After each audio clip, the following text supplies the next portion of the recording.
Welcome back to my channel. I'm Joe with Smokin Joe's Play Barbecue. On today's video, we're going to be smoking up a Texas-style low and slow brisket on my Yoder Y640 pellet smoker. Now this is part 2 of a 3-part series where I'm showing you the entire process. I'm going to leave a link up top so you guys can catch the first part of this 3-part series. Stay tuned. You can see, look at this bark. It's crazy.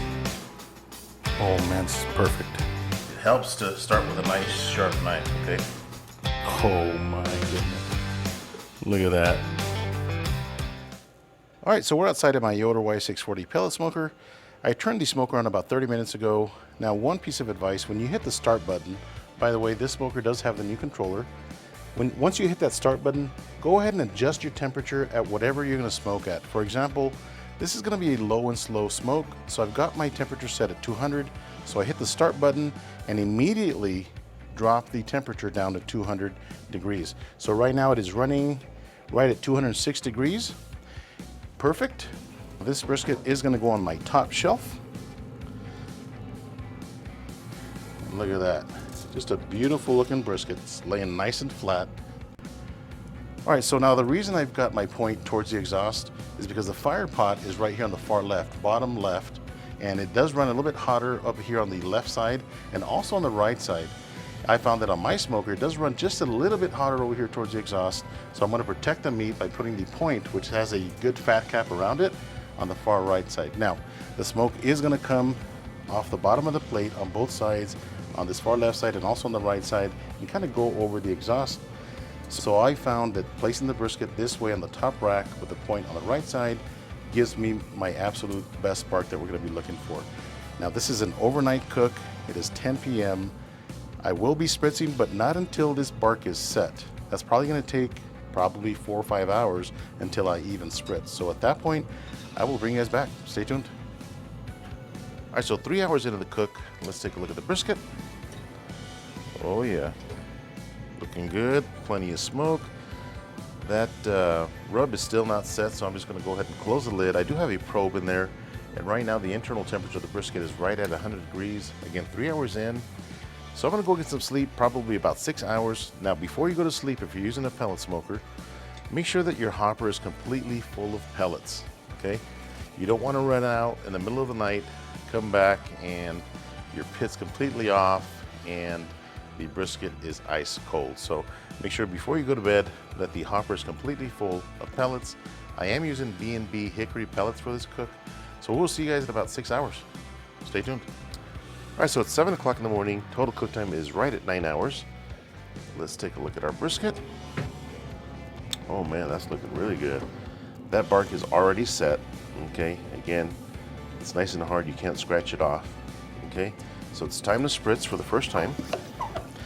I've got some apple cider vinegar and water mixed at 50-50. And this is where I'm really gonna start to spritz a lot and frequently, okay? Just get that surface nice and wet. Anytime that you're smoking, smoke will stick to a wet surface, okay? So make sure that you add enough of the spritz.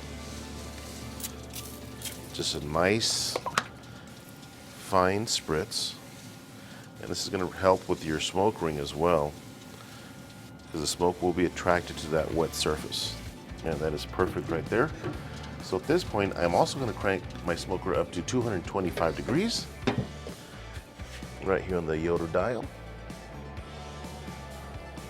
225, and again we're sitting at 149. I'm going to wrap once I have that nice dark Texas bark that we're looking for. Probably another 2, maybe 3 hours. I'll bring you guys back right before I wrap. Stay tuned. All right, so we're at hour number 12. Internal temperature of my brisket is 158 degrees. So it's only gone up 9 degrees in 3 hours. That's a little bit of a stall rate. So let's take a look at this brisket. Oh yeah, it's developing that nice color. Really nice dark bark. And I have been spritzing about every 45 minutes or so. So just apply a little bit more spritz, and it's looking really good. I still don't have the color I want, even though this looks really good. I could wrap, but the temperature is a little bit low, and I want it to increase to at least about 170 degrees. At that point, that bark is going to be really nice and dark. So we're going to give this a couple more hours. We'll come back and check on it. Stay tuned. All right, so 14 hours into the cook, let's take a look at the brisket. Oh yeah, it's looking really good. That bark is developing nicely. So just going to continue to spritz. I have been spritzing every 45 minutes. And I had my sprayer completely full when I started this cook, and right now I've got about a quarter left. That gives you an idea of how much I've been spritzing. So the internal temperature is 160 degrees. So at this point, I'm going to go ahead and turn up my smoker to 250 degrees. Let it smoke for an hour. I'm really happy with that bark. But in an hour when we come back at 250 degrees, this brisket will be ready to be wrapped. Stay tuned. All right, so we're at hour number 15. Let's look at our brisket. Oh yes, that's the bark we're looking for right there. So again, I want to continue to spritz. That's got a really nice color. It is time to wrap. Stay tuned. All right, so it's time to wrap the brisket. And again, I'm going to spritz with the apple cider vinegar and water. And go ahead and spray your paper down as well. And this is absolutely beautiful. Hope you guys can make out the color on the camera. So right now, I've been smoking the brisket with a fat cap down. So just a pro tip, if you will, if you want to continue with your fat cap down, go ahead and lay the brisket on the butcher paper with a fat cap down. That way it'll end up with a fat cap down once you're done rolling, okay? So simple wrap, just using peach butcher paper. Just like that. Tuck the ends in. Now I'm using 2 sheets of paper and just overlap them, okay? Pull the brisket towards you. Kind of iron out the paper, if you will. So again, fat cap is down right there. Nice and tight. Okay, fat cap is up. Now the fat cap is down. If you have extra paper like this, just pick up your brisket and tuck that paper on the bottom. So the fat cap is down. I'm gonna pop this back in the smoker. We're gonna put the probe in it. We'll monitor the temperature. Right at about 200 degrees, I'm gonna come outside and start probing it and checking for tenderness. Stay tuned. All right, so 20 hours later, it looks like the internal temperature finally hit over 200. Actually right at 200 degrees. Let's go ahead and pull this probe out and use that same hole there to probe. Oh my goodness. That is butter, okay? 204 degrees. That is like butter. So now we're gonna take the brisket off of the smoker. I'm gonna go ahead and shut down my smoker, power it down. And I'm gonna pull the brisket off, put it in an aluminum tray.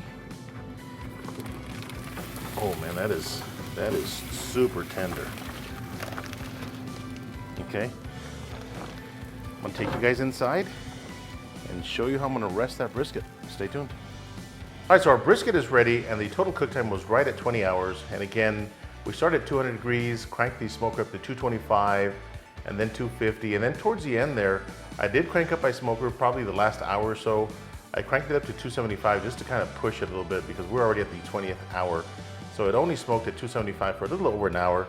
So a very important piece of smoking a Texas style brisket is when you pull it off of your smoker, do not, I repeat, do not put it inside a cooler right out of the smoker. Now, we are using butcher paper, so there's really no need to vent or purge the heat, okay, because the heat will come off of this. So what you want to do is, I got the brisket on an aluminum tray, and I've got a couple of trivets here, and just lay the tray on top just like that, not directly on the counter. That way the brisket cools down. You want it to cool down naturally, probably at 165 or so. I'm gonna pull it out of the bag and we'll start to slice it. Stay tuned. All right, so our brisket's probably gonna rest for at least an hour and a half. And again, we want the brisket to come down to 165 before we even slice into it. Now, It was a long cook, 20 hours, but you know what? It's a pellet smoker and a very reliable pellet smoker. I didn't have any issues with it whatsoever. I even went to the store and decided to crank the pit up to 250 degrees. And I did it while I was in line at the store using the Yoder Drive app on my phone. Okay, I can monitor it, I can shut down my smoker. There's a lot of things you can do with that app. So again, 20 hours, but now it's waiting time. So that concludes this video. Again, this is part 2, the cook of the brisket. Stay tuned for part 3, and don't forget to catch part 1. Thanks for watching. Hit that subscribe button if this is your first time here. If you guys have any questions, leave them down below. Until next time, Joe with Smokin Joe's Spit Barbecue. See ya.